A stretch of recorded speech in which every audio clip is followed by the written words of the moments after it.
नमस्कार साथियों, स्वागत है आपका हमारे यूट्यूब चैनल में। और हम देख रहे हैं आज हिंदी नेट के पाठ्यक्रम में जो निबंध है उनमें हम देख रहे हैं नाखून क्यों बढ़ते हैं नामक निबंध। नाखून क्यों बढ़ते हैं यह जो निबंध है यह एक ललित निबंध है और इसके निबंधकार हजारी प्रसाद द्विवेदी है। और नाखून क्यों बढ़ते हैं यह निबंध जो कल्पलता नामक जो निबंध संग्रह है हजारी प्रसाद द्विवेदी का, जो 1951 में प्रकाशित हो चुका था, उस निबंध में यह कल्पलता निबंध संग्रह में नाखून क्यों बढ़ते हैं यह निबंध है। और इस संग्रह में कल्पलता संग्रह में कुल जो है 20 निबंध संग्रहित है। और उन 20 निबंधों में प्रथम जो है नाखून क्यों बढ़ते हैं, द्वितीय है आम फिर बौरा गए, शिरीष के फूल, एक मिनट, शिरीष के फूल, और उसके बाद जो है भगवान महाकाल का कंठ कुंठ नृत्य, महात्मा के महाप्रयाण के बाद, और ठाकुर जी की कठोरी संस्कृतियों का संगम, और समालोचना की डाक, महिलाओं की लिखी कहानियाँ। यह जो है इनमें कुल 20 निबंध हैं। और 20 में से यहाँ तक केतु दर्शन है, ब्रह्मांड का विस्तार, वह चला गया, साहित्यिक संस्थाएं क्या कर सकती है, यह हम, एक मिनट, ये जरा हम क्या करें, धर्म से तत्व निहिति गुहायाम, मनुष्य की सर्वोत्तम कृति साहित्य, आंतरिक शुचिता भी आवश्यक है, समस्याओं का सबसे बड़ा हाल, साहित्य का नया कदम। और इसके साथ ही यह जो महत्वपूर्ण निबंध है, आदिकाल के अंतरप्रांतीय साहित्य का ऐतिहासिक महत्व, यह जो है महत्वपूर्ण है। और इसके साथ ही इस निबंध के जो भी महत्वपूर्ण कथन है वह भी हम पढ़ते हैं। इसमें द्विवेदी जी खुद लिखते हैं, यानी जो हजारी प्रसाद द्विवेदी है वो नाखून क्यों बढ़ते हैं बारे में निबंध के बारे में खुद लिखते हैं। मैं साहित्य को मनुष्य की दृष्टि से देखने का पक्षपाती हूँ। यह परीक्षा में पूछा गया भी कथन है। मैं साहित्य को मनुष्य की दृष्टि से देखने का पक्षपाती हूँ। समस्त मानव समाज को सुंदर बनाने का साधना का नाम साहित्य है। यानी समस्त मानव समाज को सुंदर बनाने की जो साधना है उसी साधना का नाम साहित्य है, ऐसा हजारी प्रसाद द्विवेदी मानते हैं। और इस द्विवेदी के बारे में जो गुलाब राय नामक जो लेखक है वह क्या कहते हैं यह हम देखते हैं। द्विवेदी जी के मानवतावाद और साहित्य का केंद्र बिंदु मनुष्य, यानी द्विवेदी जी के मानवतावाद और साहित्य का जो केंद्र बिंदु है वह मनुष्य है। द्विवेदी जी की ख्याति हिंदी में आलोचना और निबंध दोनों रूपों में अच्छे आलोचक है। यानी हजारी प्रसाद द्विवेदी की जो ख्याति है, प्रसिद्धि है, वो हिंदी साहित्य में आलोचक और निबंधकार के रूप में है। और इन दोनों विधाओं में ही वह एक अच्छे निबंधकार और अच्छे आलोचक है। इसका निर्णय करना आसान नहीं है, यानी अच्छे आलोचक है या अच्छे निबंधकार है यह बताना एक वो कठिन बात लगती है। यह कथन जो है गुलाब राय का है। तो यह आम बढ़ते हैं, जो हमारा निबंध है नाखून क्यों बढ़ते हैं उसकी ओर बढ़ते हैं। यानी ये जैसे बच्चे कोई कुछ भी सवाल पूछ सकते हैं, उसी प्रकार लेखक की जो छोटी लड़की होती है वह लेखक से यानी हजारी प्रसाद द्विवेदी से सवाल पूछती है कि नाखून क्यों बढ़ता है। तो उसके उत्तर देते समय यह निबंध लिखा है द्विवेदी जी ने। बच्चे कभी कभी चक्कर में डाल देने वाले प्रश्न कर बैठते हैं। अल्पज्ञ पिता बड़ा दयनीय जीव होता है। मेरी छोटी लड़की ने जब उस दिन पूछ दिया कि आदमी के नाखून क्यों बढ़ते हैं। यानी यह सवाल पूछा जा सकता है कि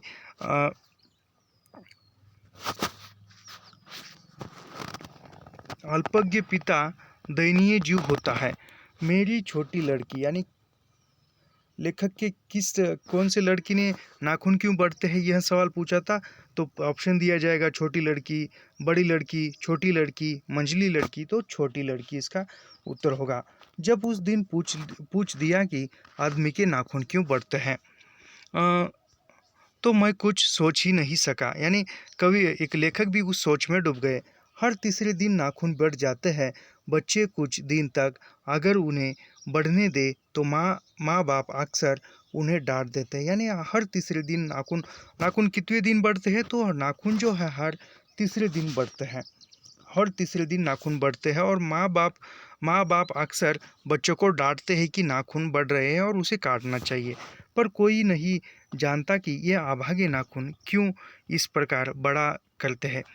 यानी वह हर तीसरे दिन नाखून बढ़ते हैं और माता पिता डांटते हैं बच्चों को कि नाखून काटने चाहिए, मगर वह कोई नहीं जानता कि नाखून क्यों बढ़ते हैं। काट दीजिए, वे चुपचाप दंड स्वीकार कर देंगे। यानी एक बार परीक्षा में यह पूछा था, काट दीजिए काट दीजिए, वे चुपचाप दंड स्वीकार कर लेंगे, पर निर्लज्ज अपराधी की भांति फिर टूटते ही सेंध पर हाजिर।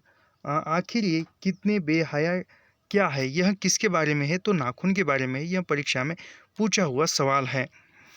काट दीजिए, वे चुपचाप दंड स्वीकार कर लेंगे, पर निर्लज्ज अपराधी की भांति फिर टूटते ही सेंध पर हाजिर। आखिर ये कितने बेहया क्यों है।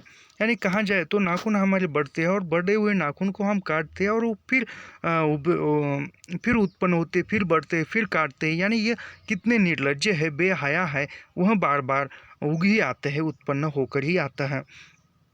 कुछ लाख ही वर्षों की बात है, जब मनुष्य जंगली था, वन मानुष जैसा, उसे नाखून की ज़रूरत थी। यानी जब आदिम समुदाय में या आदिम काल में जब इंसान जंगलों में रहता था, शिकार करता था, तो उसको अपना अन्न बनाने के लिए, अन्न खोजने के लिए और खोजा हुआ शिकार करने के लिए वह जो है उनको नाखूनों की आवश्यकता थी। लेकिन आज के ज़माने में नहीं है। उसकी जीवन रक्षा के लिए नाखून बहुत ज़रूरी थे। यानी वह नाखून क्यों ज़रूरी थे, तो नाखून जो है आदिम काल में मनुष्य जब जंगली मनुष्य था, उसे नाखून की ज़रूरत थी उसकी जीवन रक्षा के लिए। यानी उसकी जीवन रक्षा के लिए कोई उस पर हमला कर दे तो अपने नाखूनों से वह आप होने वाला जो हमला है वह हमला रोक सकता था। यानी एक हथियार के रूप में वह नाखूनों का इस्तेमाल करता था। असल में वही उसके अस्त्र थे। यानी असल में वही उसके अस्त्र, यानी जो शस्त्र थे वही शस्त्र, नाखून ही उसके शस्त्र थे। दांत भी थे, पर नाखून के बाद ही उसका स्थान था। यानी दांत भी एक शस्त्र की तरह काम आते थे, लेकिन दांत से पहले नाखून जो है प्रतिकार करने में उपयोग आते थे और दांत जो है बाद में। उस दिनों उसे जुड़ना पड़ता था, प्रतिद्वंदियों के पछाड़ना पड़ता था। नाखून उसके लिए आवश्यक अंग था। यानी उस ज़माने में नाखून जो है उसके लिए आवश्यक था। आवश्यक किसके लिए था, शिकार करने के लिए, खुद पर जो हमला होता है उस हमले से बचने के लिए। यानी एक शस्त्र की तरह, अस्त्र शस्त्र की तरह नाखून जो है इस्तेमाल किए जाते थे। फिर धीरे धीरे वह अपने अंग से बाहर की वस्तु का सहारा लेने लगा। यानी धीरे धीरे नाखून बढ़ने लगे और फिर वह शरीर के बाहर के अंग में सम्मिलित हो गए। पत्थर के ढेले और पेड़ की डालें काम में लाने लगा। यानी फिर नाखूनों की बजाय वह खुद की रक्षा करने के लिए पत्थर उठाने लगा, पत्थर फेंकने लगा, पेड़ की जो डालियाँ है उसका सहारा लेने लगा। रामचंद्र जी की वानरी सेना के पास ऐसे ही अस्त्र थे। यानी रामचंद्र का जो श्री राम थे उसकी जो सेना थी वानर थे, और उस वानर के पास ऐसे ही हथियार थे। जैसे वो पत्थर थे, उसके नाखून बड़े बड़े थे, ऐसे ही थे। इन हड्डी के हथियारों में सबसे मजबूत और सबसे ऐतिहासिक था देवताओं के राजा का ब्रज, जो दधीची मुनि की हड्डियों से बना था। यानी इन सभी हड्डियों के जो हथियार बने थे, हड्डियों के हथियार बने थे, उन हड्डियों के हथियार में सबसे मजबूत हथियार कौन सा था, जो वज्र था, जो राजा का वज्र, जो दधीची मुनि की हड्डियों से बना था। यानी वज्र जो था किस मुनि के हड्डियों से बना था, तो जो दधीची नामक जो मुनि था, दधीची के हड्डियों से ब्रज नामक हथियार बनाया था जो राजा का था। मनुष्य और आगे बढ़ा, उसने धातु के हथियार बनाए। यानी फिर मनुष्य का विकास हुआ और वह आगे बढ़ा और उसने जो धातुओं के हथियार बनाए उसमें लोहा जो था। जिनके पास लोहे के अस्त्र और शस्त्र थे, यानी फिर जिनके पास लोहे के अस्त्र शस्त्र जो थे वे विजयी हुए। यानी जिनके पास लोहे के अस्त्र थे, लोहे के हथियार थे, वह विजयी हुए। यानी उसका वह जो थे वह और जिनके पास पत्थर के हथियार थे, नाखून जैसे हथियार थे, हड्डियों के हथियार थे, वह पराभव हुए। राजा तक को मनुष्यों के राजा से इसलिए सहायता लेनी पड़ती थी कि मनुष्य के राजा के पास लोहे के अस्त्र थे। यानी मनुष्य के राजा से इसलिए सहायता लेनी पड़ती थी कि मनुष्य के राजा के पास, यानी देवताओं के राजा और देवताओं के और मनुष्य के राजाओं में युद्ध हुआ और देवताओं के राजाओं को मनुष्य के राजा से सहायता लेनी पड़ी। क्यों लेनी पड़ी? क्योंकि मनुष्य का विकास हुआ और उसके पास लोहे के अस्त्र शस्त्र आने लगे और देवताओं जो थे, देवताओं के जो राजा थे या देव जो स्वर्गवास में रहने वाले थे, उनके पास हड्डियों के, पत्थरों के, ऐसे नाखूनों जैसे हथियार थे। फिर उन्होंने जो लोहे के हथियार पाने के लिए मनुष्य के राजाओं का उन्होंने सहारा लिया। असुरों के पास अनेक विधाएं थी, यानी जो असुर थे, जो राक्षस थे, असुर यानी राक्षस, उन राक्षसों के पास अनेक विद्या थी, पर लोहे के अस्त्र नहीं थे। यानी राक्षस के पास विद्या थी लेकिन लोहे के अस्त्र नहीं थे। लोहे के अस्त्र किसके पास थे? लोहे के शस्त्र किसके पास थे? जो मनुष्य जाति के पास थे। शायद घोड़े भी नहीं थे। आर्यों के पास ये दोनों चीज़ें थी, यानी राक्षसों के पास अस्त्र नहीं थे लेकिन विद्या थी, घोड़े भी नहीं थे। लेकिन जो आर्य थे, आर्यों के पास लड़ने के लिए, युद्ध करने के लिए हथियार भी थे लोहे के, और इसके साथ भी क्या था? आर्यों के पास दोनों चीज़ें थी। यानी कि दोनों चीज़ें कौन से? घोड़े भी थे और लोहे के हथियार भी थे, अस्त्र भी थे और शस्त्र भी थे। आर्य विजयी हुई, यानी वो वहाँ पर राक्षसों का पराभव हुआ और आर्य जो है विजयी हो गए। लोहे के अस्त्रों ने बाजी मार ली, यानी लोहे के अस्त्रों ने बाजी मार ली। जो पत्थरों के हथियार थे वह जो है हार गए, यानी वहाँ पर जिनके पास जो लोहे के हथियार थे वह लोहे के हथियार ही जीत गए। इतिहास आगे बढ़ा। पतीते वाली बंदूकों ने, कारतूसों ने, तोपों ने, बमों ने, बम वर्षक वायुयानों ने इतिहास को कीचड़ भरे घाट तक घसीटा है, यह सबको मालूम है। यानी इतिहास आगे बढ़ा, अन्य इंसान की प्रगति हुई और उसकी जगह पर बंदूक आई, कारतूस आने लगे, गोलियां आने लगी, तोफ, बंदूक, ऐसे नए हथियार आने लगे। नकधर मनुष्य अब एटम बम पर भरोसा करके आगे की ओर चल पड़ा। यानी जो आपने खुद के नाखून पर भरोसा रखता था और मेरा जो हथियार है वह नाखून समझकर आगे बढ़ता था, अब वह खुद के नाखून पर भरोसा न रखकर जो एटम बम था उस बम पर भरोसा करके आगे बढ़ रहा था, प्रगति कर रहा था। जो भी सामने है उस पर बम फेंक रहा था, पर उसके नाखून अब भी बढ़ रहे थे। यानी वह बम फेंक रहा था, फिर भी अब उसको हथियार के रूप में नाखूनों की आवश्यकता नहीं थी, फिर भी वह नाखून बढ़ रहे थे। अब भी प्रकृति मनुष्य को उसके भीतर वाले अस्त्र से वंचित नहीं कर रही है। यानी नाखून क्या है? नाखून जो है इंसान के अंदर जो भीतर का जो अस्त्र होता है, शस्त्र होता है, वह नाखून है। अब भी वह याद दिला देती है कि तुम्हारे नाखून को भुलाया नहीं जा सकता। यानी तुम्हारा जो खुद का अस्त्र है, खुद का शस्त्र है, वह नाखून है। और प्रकृति हमें बार बार याद दिलाती है कि नाखून जो है वह ही तुम्हारा असली जो है, सही में वही तुम्हारा अस्त्र है और उसको भुलाया नहीं जा सकता, उसको दुर्लक्षित नहीं किया जा सकता। तुम वही लाख वर्ष पहले के नख दंतावलंबी जीव हो, यानी तुम अब भी दांतों पर, नाखूनों पर निर्भर हो। पशु के साथ एक ही सतह पर विचरने वाले और चलने वाले, यानी पशु के साथ एक ही जगह पर रहने वाले और उसके साथ ही जीवन पोषण करने वाले, जीवन जीने वाले हो। तब तक कि मैं हैरान होकर सोचता हूँ कि मनुष्य आज अपने बच्चों को नाखून न काटने के लिए डांटता है। यानी लेखक सोचते हैं कि मनुष्य आज अपने बच्चों को, अपने जो भी घर में बच्चे होते हैं, छोटे बच्चे या थोड़े से बड़े बच्चे होते हैं, उनको डांटते हैं कि तुम नाखून क्यों नहीं काटते हो, तुम नाखून क्यों उसको बढ़ने देते हो। किसी दिन कुछ थोड़े लाख वर्ष पूर्व वह अपने बच्चों को नाखून नष्ट करने पर डांट रहा होगा। अभी देखिए आज के वर्तमान में क्या है, यदि नाखून बढ़ते हैं तो बच्चों को नाखून काटने के लिए हम डांटते हैं और उसको नाखून काटने के लिए विवश कर देते हैं। लेकिन कुछ साल पहले जब इंसान के पास कोई अस्त्र नहीं थे, कोई शस्त्र नहीं थे, लोहे के शस्त्र नहीं थे, उस समय में इंसान बच्चों को डांटता होगा कि तुमने नाखून क्यों काटा। यानी उस ज़माने में नाखून काटने पर डांटा जाता था और आज के ज़माने में नाखून न काटने पर डांटा जा रहा है। लेकिन प्रकृति है कि वह आप भी नाखून को जिलाए जा रही है और मनुष्य है कि वह आप भी उसे काटे जा रहा है, यानी प्रकृति जो है उस नाखूनों को उत्पन्न किए जा रही है, नाखून बढ़ रहे हैं और इंसान है कि उस बड़े हुए नाखून को काटता जा रहा है। वे कमबख्त रोज बढ़ते हैं क्योंकि वे आंधे हैं, नहीं जानते कि मनुष्य को इससे कोटि कोटि गुना शक्तिशाली अस्त्र मिल चुका है।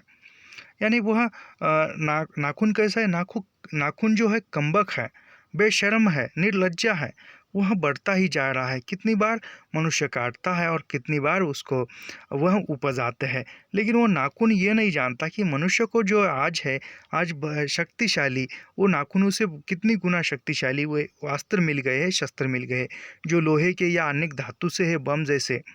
मुझे ऐसा लगता है कि मनुष्य अब नाखून को नहीं चाहता, उसके भीतर बर्बर युग का कोई अवशेष रह जाए, यह उसे असह्य है। यानी लेखक कहते हैं कि मनुष्य को अब जो है नाखूनों की आवश्यकता नहीं है। अब जो बर्बर युग, अब जो पुरातन युग था, उस पुरातन युग का कोई अवशेष उसके पास रहे, यह उसको अस्वीकार है, ऐसा वह कहते हैं। लेकिन यह कैसे कहूँ, नाखून काटने से क्या होता है? यानी फिर लेखक सवाल करते हैं कि नाखून काटने से क्या होता है?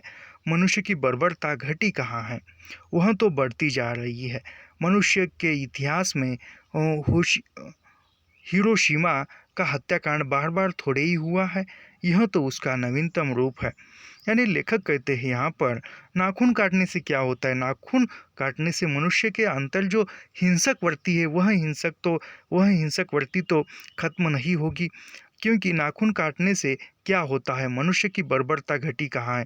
यानी यहाँ पर लेखक कहते हैं कि नाखून काटने से यदि मनुष्य के अंदर की जो हिंसक प्रवृत्ति है वह यदि नष्ट हो जाए तो तुम बेशक नाखून काटो, लेकिन वह जो है बर्बर घटी कहानी, यानी जो हिंसक जो वृत्ति है वह कहाँ घटी है? वह दिनों दिन बढ़ती जा रही है। मनुष्य के इतिहास में हिरोशिमा का हत्याकांड बार बार थोड़ी हुआ, यानी जो हिरोशिमा में जो हत्याकांड हुआ था वह बार बार थोड़ी हो रहा है, यह तो उसका नवीनतम रूप है। यानी यह एक इंसान का एक नवीनतम रूप है, नया जीवन है। मैं मनुष्य के नाखून की ओर देखता हूँ तो कभी कभी निराश हो जाता हूँ, ये उसकी भयंकर पाशवी वृत्ति के जीवन प्रतीक है। अभी देखिए यहाँ पर कितना इम्पोर्टेंट कथन बताया है। यानी नाखून जो है हमारे कौन से वृत्ति के लक्षण है? यानी ये लेखक कहते हैं तो कभी कभी नाखूनों की ओर मैं मनुष्य की नाखूनों की ओर देखता हूँ तो मैं निराश हो जाता हूँ, ये उसकी भयंकर भयंकर पाशवी वृत्ति के जीवन प्रतीक है। यानी एक भयंकर या एक पशुता के वृत्ति के लक्षण यानी नाखून है मनुष्य के अंदर। मनुष्य की पशुता को जितनी बार भी काट दो वह मरना नहीं चाहती।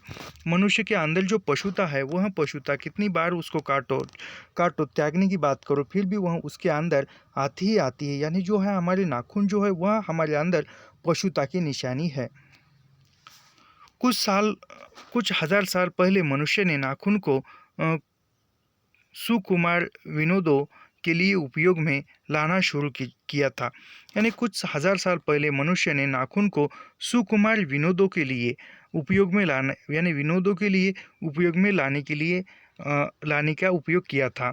वात्सायन के काम सूत्र से पता चलता है कि यानी वो जो वात्सायन ने जो काम सूत्र लिखा है उस काम सूत्र में वात्सायन ने लिखा है कि आज से 2000 वर्ष पहले का भारतवासी नाखूनों को जम के संवारता था। यानी काम सूत्र में जो वात्सायन द्वारा लिखित काम सूत्र था उस काम सूत्र में वात्सायन ने लिखा है कि जो 2000 साल पहले भारतवासी जो था वह नाखूनों को संवारता था, यानी नाखूनों को बढ़ाता था, उसकी देखभाल करता था, यानी एक सौंदर्य का साधन मानता था। उनके काटने की कला काफ़ी मनोरंजक बताई गई है। यानी वो नाखूनों की काटने की कला कामसूत्र में काफ़ी मनोरंजक बताई गई है। त्रिकोण, वर्तुलाकार, चंद्राकार, दंतुल आदि विविध आकृतियों के नाखून उन दिनों विलासी नागरिकों के न जाने किस काम आया करते थे। यानी 2000 साल पहले कामसूत्र में बताया है कि 2000 साल पहले मनुष्य जो था अपने नाखूनों को परे संवार कर रखता था और वो नाखूनों को काटते समय काफ़ी कलाकृति के रूप में काटता था, मनोरंजक। कभी त्रिकोण की तरह नाखून काटता था, त्रिकोण की तरह ऐसे काटता था, कभी जो है ऐसे काटता था और ऐसे डिजाइन बनाकर वह काटता था नाखूनों को। वर्तुलाकार, चंद्राकार, दंतुल आदि विविध कृतियों के नाखून उन दिनों विलासी नागरिकों के न जाने किस काम आया करते थे। यानी जो विलासी जीवन जीते थे आयश आराम का, उसके काम किस प्रकार के नाखून काटे हुए का मनोरंजन का साधन थे, जो त्रिकोण आकार के थे, वर्तुलाकार, चंद्र आकार थे या दंतुल आकार के। यह नाखून जो थे उन दिनों जो विलासी जीवन जीने में या आयश आराम का जीवन जीने वाले जो नागरिक थे उनके किस काम आया करते थे, यह लेखक को भी पता नहीं था। उनको सिक्थिक, मोम और अल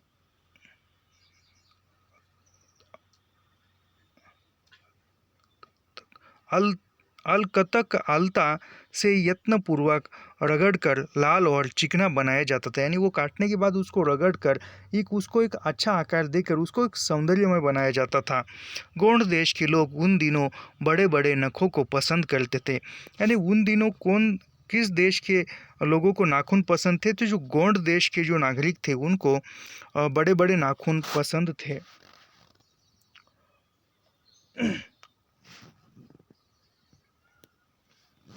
जो गोंड देश के जो लोग थे उन्हें बड़े बड़े नाखून पसंद थे, और दाक्षिणात्य लोग छोटे नाखूनों को अपनी रुचि है। यानी जो गोंड देश के नागरिक जो थे वह अपने नाखूनों को बढ़ाते थे और बड़े बड़े नाखून उनको पसंद थे। और उसके बाद जो दाक्षिणात्य यानी जो दक्षिण भाग में जो रहने वाले थे वह छोटे छोटे नाखूनों में रुचि रखते थे, यानी अपने नाखूनों को छोटे छोटे रखते थे। देश की भी और काल की भी, यानी देश की और काल की तरह, लेकिन समस्त अधोगामिनी वृत्तियों की ओर नीचे खींचने वाली वस्तुओं को भारतवर्ष ने मनुष्योचित बनाया है। यह बात चाहूँ भी तो भूल नहीं सकता। मानव शरीर का अध्ययन करने वाले प्राणी विज्ञानियों का निश्चित मत है कि मानव चित्त की भांति मानव शरीर में भी बहुत सी अभ्यासजन्य सहज प्रवृत्तियाँ रह गई है। यानी मानव शरीर का जो अध्ययन करने पर जो प्राणी शास्त्र के जो डॉक्टर होते या प्राणी शास्त्र के जो ज्ञाता होते, उन्होंने जब मानव शरीर का अध्ययन किया रिसर्च किया करने वाले प्राणी वैज्ञानिकों ने का निश्चित मत है, यानी उन्होंने निश्चित कहा कि मानव चित्त की भांति मानव शरीर में भी बहुत सी अभ्यासजन्य सहज प्रवृत्ति, यानी मानव के स्वभाव में चित्त में जिस प्रकार सहज प्रवृत्तियाँ रह गई है उसी प्रकार मानव शरीर में भी सहज प्रवृत्तियाँ रह गई हैं। दीर्घकाल तक उनकी आवश्यकता रही है, यानी दीर्घकाल तक उनकी आवश्यकता रही है। इसी तरह वह सहज प्रवृत्तियाँ रह गई है। जैसे नाखून जो है कितनी बार काटो कितनी बार भी वह बढ़ जाएंगे। अतएव शरीर ने अपने भीतर एक ऐसा गुण पैदा कर लिया है कि वे वृत्तियाँ अनायास ही और शरीर के अनजान में भी अपने आप का काम करती है।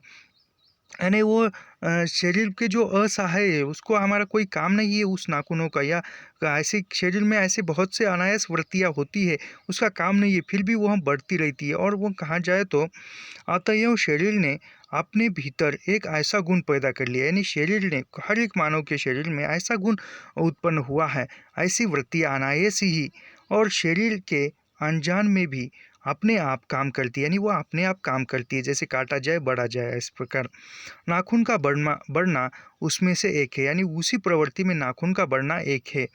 केश का बढ़ना दूसरा है, यानी केश का बढ़ना भी दूसरा है। केश भी के बाल के सिर के बाल कितनी बार आप काट डालो, हेयर करो, वो तुरंत बढ़ जाते हैं। दांत का दोबारा उठना तीसरा है। पलकों का गिरना चौथा है। और असल में सहजाती वृत्तियाँ अनजान की स्मृतियों को ही कहते हैं। यानी यहाँ पर नाखूनों के जैसे कौन कौन से है चीज़, एक मिनट, दीर्घकाल तक उनकी आवश्यकता नहीं। अतएव शरीर ने अपने भीतर एक ऐसा गुण पैदा कर लिया है कि वे वृत्तियाँ अनायास ही और शरीर में अनजान में भी अपने आप काम करती है। उसमें क्या है, नाखून अपने आप बढ़ते हैं। उसके बाद केश यानी बाल भी अपने आप बढ़ते हैं, यह दूसरे क्रमांक पर आता है। दांत जो है एक बार गिरे तो वह दोबारा उगाते हैं। उसके बाद क्या है, जो पलकों के जो छोटे छोटे बाल होते हैं वह भी गिरते हैं और उगाते हैं। यह और असल में सहजात वृत्तियाँ अनजान की स्मृति को ही कहते हैं। हमारी भाषा में भी इसके उदाहरण मिलते हैं, यानी हमारी भाषा में यानी हिंदी में भी इसके उदाहरण मिलते हैं। अगर आदमी अपने शरीर की मन की और वाक की अनायास घटने वाली वृत्तियों के विषय में विचार करे तो उसे अपनी वास्तविक प्रवृत्ति पहचानने में बहुत सहायता मिले। यानी वह कोई इंसान है और वह इंसान अपने शरीर की, मन की, वाक यानी जो वाणी की अनायास घटने वाली जो वृत्ति है उस विषय पर विचार करे तो उसको वह सही प्रवृत्ति क्या है यह पहचानने में सहायता मिलती है, मदद मिलती है। यानी मूल स्वभाव क्या है वह पर कौन सोचता है, सोचना तो क्या, उसे इतना भी पता नहीं चलता कि उसके उसके भीतर नक बढ़ा लेने की जो सहजात वृत्ति है वह उसके पशु का प्रमाण है। ये देखिए, यानी वह क्या है, इंसान सोचता नहीं कि मेरी मूल प्रवृत्ति क्या है, मूल स्वभाव क्या है मनुष्य का। इसको यह भी पता नहीं कि मेरे नाखून क्यों बढ़ते हैं। नाखून बढ़ना यानी क्या है, नाखून बढ़ना यानी वह पशुता के लक्षण है। यानी उसके अंदर एक पशु जो है वह जीवित है।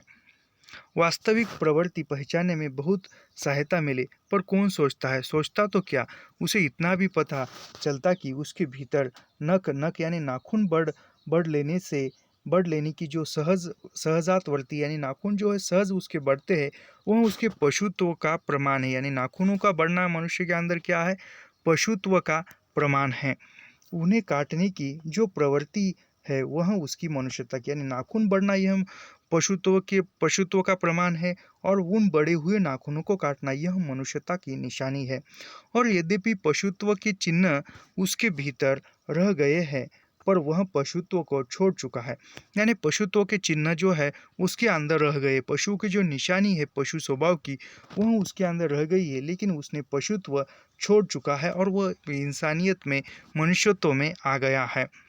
पशु बनकर वह आगे नहीं बढ़ सकता, उसे कोई और रास्ता खोजना चाहिए। अस्त्र बढ़ाने की प्रवृत्ति मनुष्यता की विरोधनीय है। यानी अस्त्र बढ़ाना या शस्त्रों को बढ़ाना यह जो है मनुष्यों की विरोधनीय है। यानी मनुष्यों की विरोधनी कौन सी प्रवृत्ति है, तो वह अस्त्र बढ़ाने की जो प्रवृत्ति है वह मनुष्यता की विरोधी प्रवृत्ति है। मेरा मन पूछता है किस ओर बढ़ रहा है।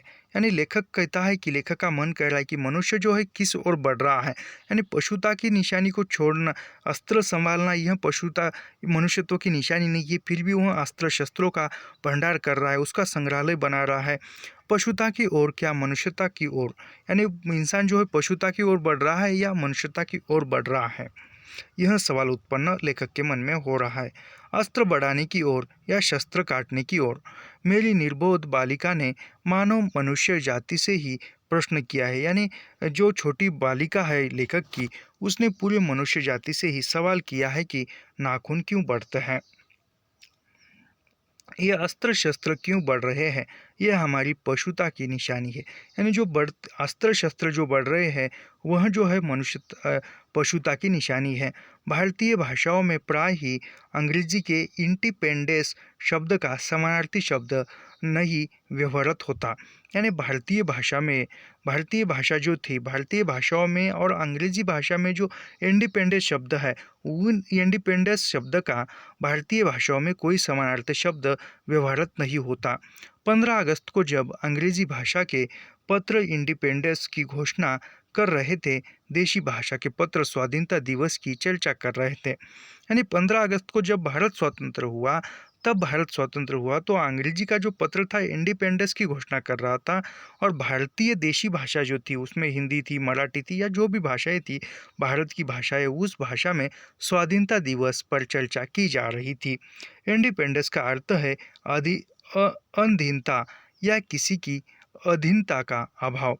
यानी इंडिपेंडेंस का अर्थ क्या बताते हैं लेखक, जो अनधीनता या किसी की अधीनता का अभाव, यानी किसी के अधीनता, यानी यानी कहा जाए तो किसी के अधीन रहकर काम करना है, किसी के अधीन रहकर जीवन बिताना। पर स्वाधीनता शब्द का अर्थ है अपने ही अधीन रहना। यानी स्वाधीनता शब्द का अर्थ क्या है, खुद के अधीन रहना, खुद के अंडर में रहकर या खुद के अधीन रहकर खुद ही काम करना या खुद ही जीवन जीना, यानी खुद के सहारे या खुद के अधिकार में रहकर जीवन व्यतीत करना। यानी अधीनता शब्द या अधीनता शब्द का अर्थ क्या है, दूसरों के आधार पर जीवन जीना।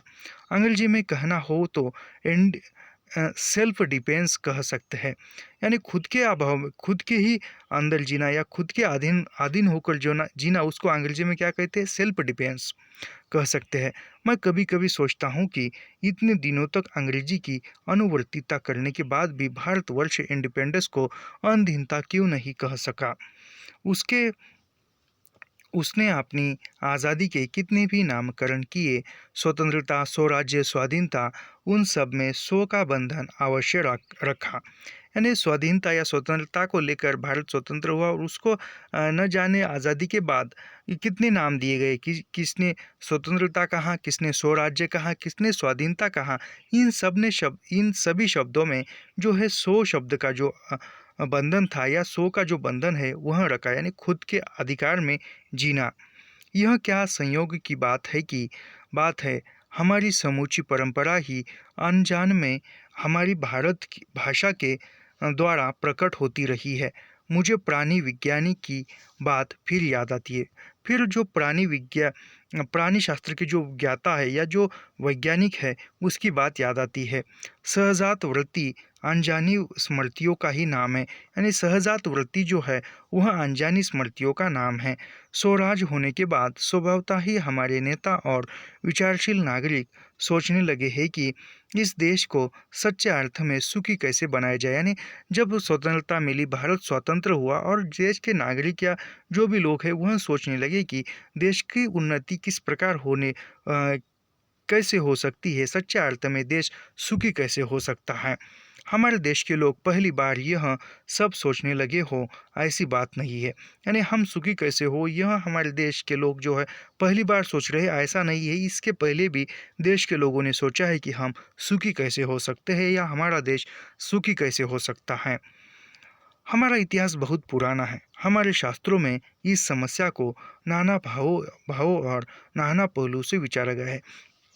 यानी हमारे देश का जो इतिहास है वह बहुत पुराना है और इस समस्याओं को विभिन्न रूपों में, विभिन्न पहलुओं में पुकारा गया है, बताया गया है।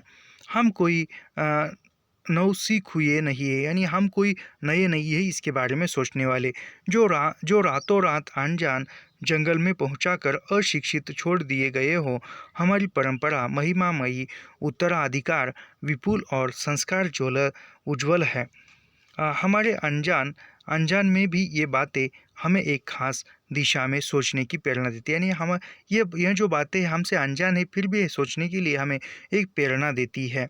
यह ज़रूर है कि परिस्थितियाँ बदल गई, यानी परिस्थितियाँ बदल गई है फिर भी उन बातों के आधार पर ही हम जी रहे हैं। उपकरण नए हो गए हैं और उलझनों की मात्रा भी बहुत बढ़ गई है। यानी उपकरण जो है नए आए हैं, जो उलझनों की मात्रा है वह भी बढ़ गई है, पर मूल समस्याएं बहुत अधिक नहीं बदली है। यानी जो मूल समस्या क्या है, जो अन्न की समस्या है, स्वाधीनता की समस्या है, वह जो है मूल समस्या बहुत अधिक नहीं बदली है, वही है। भारतीय चित्त जो आज भी अधीनता के रूप में न सोचकर स्वाधीनता के रूप में सोचता है। यानी भारतीय चित्त यानी भारतवासियों की जो सोच है वह अधीनता के रूप में नहीं है, वह अधीनता के रूप में नहीं सोचता है, वह स्वाधीनता के रूप में सोचता है। वह हमारे दीर्घकालीन संस्कारों का फल है। वह सो के बंधन को आसानी से नहीं छोड़ सकता। अपने आप के द्वारा लगाया हुआ बंधन हमारी संस्कृति की बड़ी भारी विशेषता है। यानी हमारी संस्कृति की कौन सी सबसे बड़ी भारी विशेषता है, तो उसमें है, देखो हमारी संस्कृति की सबसे बड़ी भारी विशेषता जो है, जो वह है सो के बंधन को आसानी से नहीं छोड़ सकता। अपने आप को अपने आप के द्वारा लगाया हुआ बंधन हम यानी अपने आप को अपने द्वारा लगाया हुआ बंधन ही यह हमारी संस्कृति की सबसे भारी विशेषता है। मैं ऐसा तो नहीं मानता कि जो कुछ हमारा पुराना है, जो कुछ हमारा विशेष है, उसमें हम चिपटे ही रहे। पुराने का मोह सब समय वांछनीय ही नहीं होता। यानी जो पुराना है उसका मोह हमेशा वांछनीय नहीं होता, कभी कभार होता है। मेरे बच्चे को गोद में दबाए रखने वाली बंदरिया मनुष्य का आदर्श नहीं बन सकती। यानी बच्चों को जो गोद में लेकर बंदरिया बैठती है, और मनुष्य भी जो है बच्चों को गोद में लेकर बैठता है, लेकिन मनुष्य का आदर्श वह गोद में जो बंदरिया है अपने बच्चों को गोद में दबाए लेकर बैठती है, वह उसका आदर्श नहीं हो सकती। परंतु मैं ऐसा भी नहीं सोच सकता कि हम नई अनुसंधित्सता के नक्शे में चूर होकर अपना सर बस खो दे। यानी लेखक कहते हैं कि हम एक नया अनुसंधानिक मार्ग में आए हैं, तो हमारा पुराना है वह पुराना छोड़ नहीं सकते। कालिदास ने कहा था कि सब पुराने अच्छे नहीं होते, सब नए खराब नहीं होते, भले लोग दोनों की जांच कर लेते हैं, जो हितकर होता है उसे ग्रहण करते हैं, और मूढ़ लोग दूसरों के इशारे पर भटकते रहते हैं। सो हमें परीक्षा करके हितकर बात सोच लेनी होगी, और अगर हमारे पूर्व संचित भंडार में वह हितकर वस्तु निकल आए तो इससे बढ़कर और क्या हो सकता है। यानी यहाँ पर कालिदास का एक नाम आया है, और कालिदास के बारे में कालिदास कहते हैं कि कालिदास क्या कहते थे, कालिदास ने कहा था कि सब पुराने अच्छे नहीं होते। यानी जो भी पुराना है वह वर्तमान में अच्छा नहीं होता। यानी जो भी पुराना है वह वर्तमान में अच्छा नहीं होता, जो भी पुराना है वह वर्तमान में अच्छा नहीं होता, और जो नया है वह भी जो नया है और सब नए खराब नहीं होते। यानी जो भी नया है वह खराब भी नहीं होता, नुकसानदायक भी नहीं होता। सब लोग दोनों की जांच कर लेते हैं। यानी सब लोग जो है, जो पुराना और नया, इन दोनों की जांच कर लेते हैं, और जांच करने के बाद जो हितकर है, जो हमारे काम का है, जो हमारा मददगार है, उसका स्वीकार करते हैं, ग्रहण करते हैं, स्वीकार करते हैं। और मूढ़ लोग यानी क्या, जो अपनी ही बात को सच्चाई पर लाते हैं, मेरी बात सच्ची है ऐसा कहते हैं। ऐसे लोग क्या कहते हैं, ऐसे लोग जो है, जो मूढ़ लोग दूसरों के इशारों पर भटकते रहते हैं। यानी जो मूढ़ लोग हैं, जो तर्क के आधार पर बात नहीं मानते, किसी हितकर की बात नहीं मानते, वो ऐसे मूढ़ लोग क्या कहते हैं, वह दूसरों के इशारे पर नाचते हैं, दूसरों की बात को मानते हैं। सो हमें परीक्षा करके ही कर बात सोच लेनी। यानी हमें परीक्षण करके या परीक्षा करके, रिसर्च करके, तर्क करके ही वह हमारे उपयोग में कौन सा है वह बात सोचनी चाहिए। मैं फिर से पढ़ता हूँ। कालिदास ने कहा था कि सब पुराने अच्छे नहीं होते, सब नए खराब ही नहीं होते, भले लोग दोनों की जांच कर लेते हैं, जो हितकर होते हैं उसे ग्रहण कर लेते हैं, और मूढ़ लोग दूसरों के इशारे पर भटकते हैं। जो हमें परीक्षा करके ही कर बात सोच लेनी होगी, और अगर हमारे पूर्व संचित भंडार में वह हितकर वस्तु निकल आए तो इससे बढ़कर और क्या हो सकते हैं। यानी जो पुराना है वह सब अच्छा नहीं होता, और जो नया है वह सब खराब नहीं होता। और यानी यह क्या खराब है, क्या अच्छा है, क्या हमारे काम का है, क्या काम का नहीं है, यह जो है हमें सोच समझकर करना चाहिए। और कभी कभी ऐसे रिसर्च करके जो भी भंडार होता है नए और पुराने का, उसमें से जो है कब कब कौन सी वस्तु हमारे काम की निकल आए, यह भी कुछ कह नहीं सकते। जातियाँ इस देश में अनेक आई है। यानी जातियाँ जो है इस देश में अलग है, लड़ती झगड़ती भी रही है, फिर प्रेम पूर्वक बस भी गई। यानी जातियाँ जो है अलग है। यानी हमारे देश की विशेषता है कि विभिन्नताओं में एकता, और उनमें जो है उन विभिन्नताओं में एकता है, और फिर इन दोनों में झगड़ा होते हैं, और फिर वो भाईचारे के साथ रहते भी हैं। कहाँ है, कहाँ गया वो, यहाँ पर है। यानी विभिन्न जातियां हैं, लड़ती झगड़ती है, और फिर प्रेम पूर्वक यहीं पर बस गई है। सभ्यता की नाना सीढ़ियों पर खड़ी और नाना और मुख करके चलने वाली इन जातियों के लिए एक सामान्य धर्म खोज निकालना कोई सहज बात नहीं थी। यानी ये सब एक साथ रहते हैं, जो भी जातियां है, विभिन्न है, लड़ती झगड़ती है, फिर भी इसी भूमि पर बसी है, वह बसी है, और वह अपने अपने परी से, अपने अपने प्रयासों से सीढ़ियों पर खड़ी है, और वह एक प्रयत्न कर रही है, और ऊपरी भाग पर जा रही है, प्रयास कर रही है, सफलता के शिखर पर है। और इन सभी के लिए जो है एक धर्म खोज निकालना कोई सहज बात नहीं। यानी इनके लिए कोई एक धर्म स्थापित करना कोई बड़ी बात नहीं है। भारतवर्ष के ऋषियों ने, यानी भारतवर्ष में जो भी ऋषि थे, भारतवर्ष के ऋषियों ने अनेक प्रकार से इस समस्या को सुलझाने की कोशिश की थी। यानी भारत में जो भी ऋषि थे, उन ऋषियों ने इनकी जो समस्या थी अनेक जातियों की, इनको सुलझाने की कोशिश की थी। पर एक बात उन्होंने लक्ष्य की थी, समस्त वर्णों और समस्त जातियों का एक सामान्य आदर्श भी है। यानी जो पूरे जाति है, पूरी जातियाँ है, पूरे धर्म है, इन सभी जाति धर्मों का एक सामान्य आदर्श है जो एक समान है। वह है अपने ही बंधनों से अपने को बांधना। यानी वह आदर्श क्या था इन सभी जातियों का, सभी धर्मों का? अपने ही बंधन में अपने को बांधना, यानी खुद के बंधन में खुद को बांधना। मनुष्य पशु से किस बात में भिन्न है? यानी यहाँ पर मनुष्य जो है पशु से किस बात से भिन्न है? यानी कहा जाए तो मनुष्य जो है वह भी प्राणी है, भैंस है वह भी प्राणी है, या गाय है वह भी प्राणी है, और मनुष्य है वह भी प्राणी है। लेकिन प्राणी और मनुष्यों में अंतर क्या है, यह बताते हैं। आहार निद्रा, यानी प्राणी और मनुष्यों में अंतर क्या है? आहार और निद्रा, यानी जो अन्न है, अन्न और जो निद्रा यानी जो नींद है, इन दोनों में अंतर है। आदि पशु सुलभ स्वभाव उसके ठीक वैसे ही है जैसे अन्य प्राणियों के, लेकिन वह फिर भी पशु से भिन्न है। यानी सभी प्राणी आहार खाते हैं, अन्न खाते हैं, निद्रा यानी नींद पाते हैं, लेकिन मनुष्य और प्राणियों में भिन्न है, अलग है। उनमें संयम है, दूसरे के सुख दुख के प्रति संवेदना, यानी मनुष्यों में संयम है, दूसरों के सुख दुख पहचानने की वृत्ति है, संवेदना है।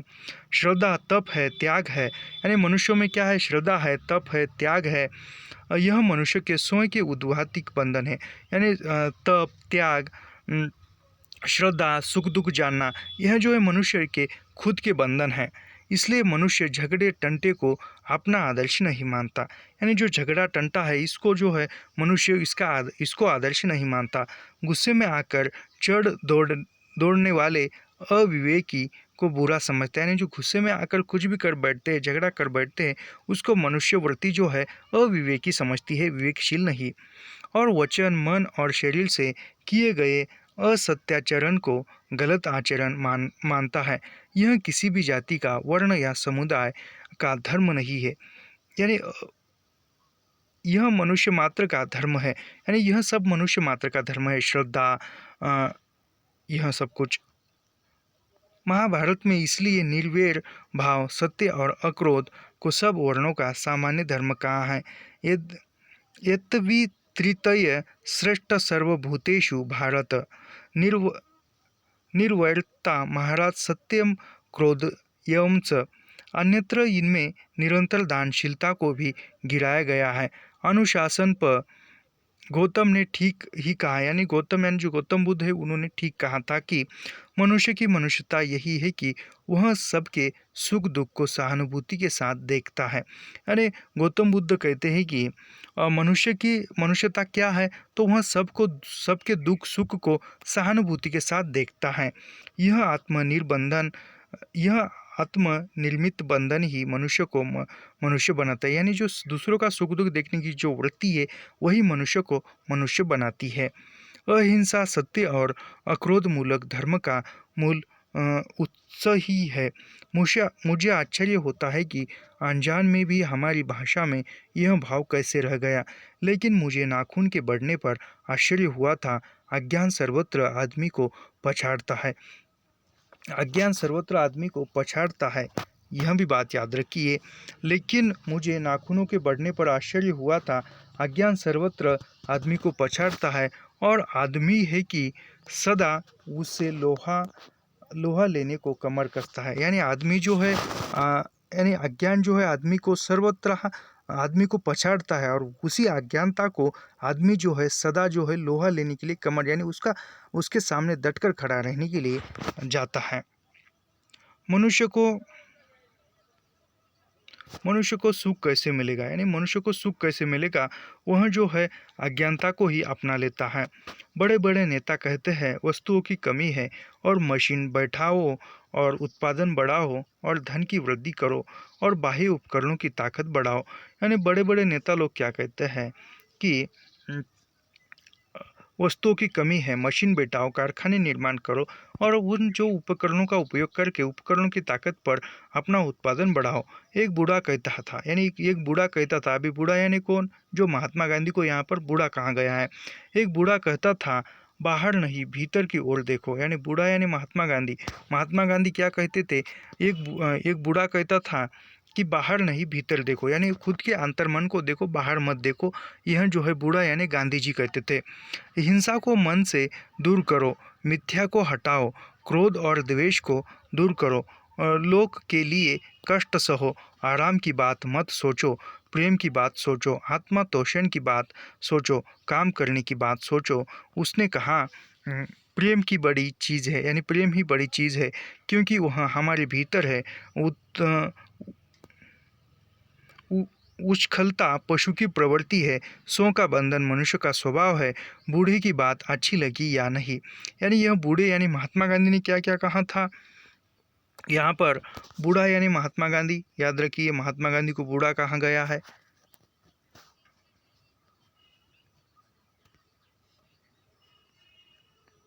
महात्मा गांधी को बूढ़ा कहा गया है, याद रखिए। एक बूढ़ा कहता था, बाहर नहीं, यानी बूढ़ा यानी महात्मा गांधी क्या कहते थे, बाहर नहीं भीतर देखो। हिंसा को मन से दूर करो, यानी जो भी हिंसा है उसको मन से निकालो। मिथ्या को हटाओ, यानी जो भी कहावतें हैं, जो भी एक प्रचलित बात है, अंधश्रद्धा है, उसको हटाओ। क्रोध और द्वेष को दूर करो, यानी जो भी क्रोध है, द्वेष है, उसको दूर करो, हटाओ। लोगों के लिए कष्ट करो, यानी लोग के लिए, यानी पूरे मानव जाति के लिए कष्ट करो, प्रयास करो। आराम की बात मत सोचो, यानी आराम करने के बारे में मत सोचो। प्रेम की बात सोचो, यानी प्रेम करने की, स्नेह करने की बात सोचो। आत्मतोषण की बात करो, सोचो, काम करने की बात कहा। प्रेम ही बड़ी चीज़ है, यानी महात्मा गांधी क्या कहते हैं कि प्रेम ही सब चीज़ों से बड़ी चीज़ है, क्योंकि वह हमारे भीतर है। यानी प्रेम क्यों बड़ी चीज़ है, क्योंकि वह हमारी भीतरी चीज़ है, अंदर की चीज़ है।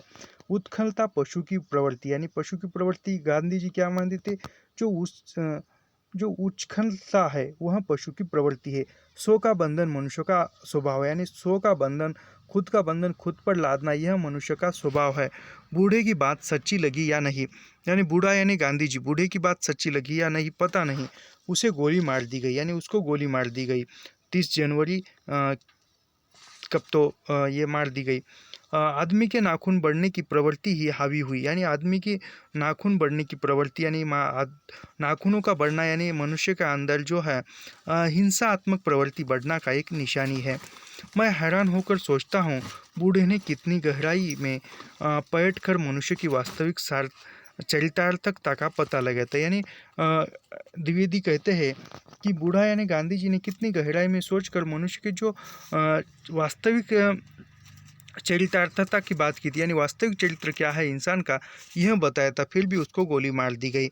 ऐसा कोई दिन आ सकता है जब मनुष्य के नाखूनों का बढ़ना बंद हो जाएगा, यानी ऐसा भी कोई दिन आ जाएगा कि जिस दिन मनुष्य के जो नाखून है वह बढ़ना छोड़ देंगे। प्राणी शास्त्रियों का ऐसा अनुमान है कि मनुष्य का अनावश्यक अंग उसी प्रकार झड़ जाएगा। यानी प्राणी शास्त्र के जो ज्ञाता है, डॉक्टर है, वह क्या कहते हैं, वह कहते कि मनुष्य का जो अनावश्यक अंग है, मनुष्य उस अंग का या अवयव का उपयोग नहीं करता, वह कालांतर में नष्ट हो जाता है। जिस प्रकार उसी उसी पूंछ झड़ गई, यानी जिस जिस अंगों का, जिस अवयव का हमें काम नहीं है, वह कालांतर में नष्ट हो जाती है। उसी प्रकार जब इंसान को पूंछ की कोई आवश्यकता नहीं, तो वह भी धीरे धीरे नष्ट हो गई। उस दिन मनुष्य की पशुता भी लुप्त हो जाएगी। यानी जिस दिन मनुष्य के नाखूनों का बढ़ना लुप्त हो जाएगा, उस दिन मनुष्य के अंदर की जो पशुता है, वह पशुता भी नष्ट हो जाएगी। शायद उस दिन वह मारणोत्तरों का प्रयोग भी बंद कर देगा। तब तक इस बात से छोटे बच्चों को परिचित करा देना वांछनीय जान पड़ता है कि नाखूनों का बढ़ना मनुष्य के भीतर की पशुता की निशानी है। यानी तब तक बच्चों को नहीं बता सकते कि नाखूनों का बढ़ना एक वह मनुष्य के अंदर की पशुता की निशानी है, और उसे नहीं बढ़ने देना मनुष्य की अपनी इच्छा है। यानी नाखूनों को बढ़ने देना यह मनुष्य की अपनी इच्छा है, अपना आदर्श है। बृहत्तर जीवन में रोकना मनुष्यत्व का तगाजा है। मनुष्य में जो घृणा है, जो अनायास बिना बिना सिखाए आ जाती है, यानी मनुष्य के अंदर जो घृणा है, और घृणा जो है वह हमें कोई सिखाता नहीं है, वह अपने आप अंदर आ जाती है। वह पशुत्व का द्योतक है, यानी जो घृणा का भाव जो उत्पन्न होता है, ग्लानि का भाव जो उत्पन्न होता है, वह जो है पशु का ही एक पशु प्रवृत्ति का ही एक घोतक है, और वह अपने आप आ जाता है। दूसरे के मनोभावों का आदर करना मनुष्य का स्वधर्म है। यानी दूसरे के मनोभावों का आदर करना, दूसरे के भावनाओं को मान सम्मान देना, यह जो है मनुष्य का स्वधर्म है। बच्चे यह जाने जाने तो अच्छा हो कि अभ्यास और तप से प्राप्त वस्तुएं मनुष्य की महिमा को उचित करती है। यानी जो अभ्यास के द्वारा या तप के द्वारा जो प्राप्त होता है वह मनुष्य की महिमा को उचित बनाने में काम आता है। सफलता और चरितार्थता में अंतर है। यानी सफलता और चरितार्थता में अंतर है। सफलता और चरित्र में अंतर है, तफावत है। मनुष्य मरणोत्तरों के संचलन से बाह्य उपकरणों के बाहुल्य से उस वस्तु को पा भी सकता है जिसे उसने बड़े आडंबर के साथ सफलता का नाम दे रखा है। परंतु मनुष्य की चरितार्थता प्रेम में है, मैत्री में है, त्याग में है, अपने को सबके मंगल के लिए निर्दोष भाव से दे देने में है। नाखूनों का बढ़ना मनुष्य की उस अंध सहजता वृत्ति का परिणाम है जो उसके जीवन में सफलता ले आना चाहती है। उसको काट देना उस सो निर्धारित आत्म बंधन का फल है जो उसे चरितार्थ की ओर ले जाती है। नाखून बढ़ते हैं तो बड़े मनुष्य उन्हें बढ़ने नहीं देगा। यानी नाखून जो है, नाखूनों की प्रवृत्ति है वह बढ़ना, और वह नाखून जो है बढ़ते ही उसको बढ़ने दे, और वह मनुष्य का जो स्वभाव है, मनुष्य की जो वृत्ति है उसको काट देना या उसको बढ़ने नहीं देना, यह मनुष्यता की वृत्ति है। यानी हर साल जो है इस निबंध से और नेट के पाठ्यक्रम परीक्षा में लगभग 1-2 क्वेश्चन आता ही आता है। तो यहाँ पर जो है नाखून क्यों बढ़ते हैं, यह जो है हमारा निबंध समाप्त हो जाता है। तो मिलते हैं नेक्स्ट वीडियो में। धन्यवाद।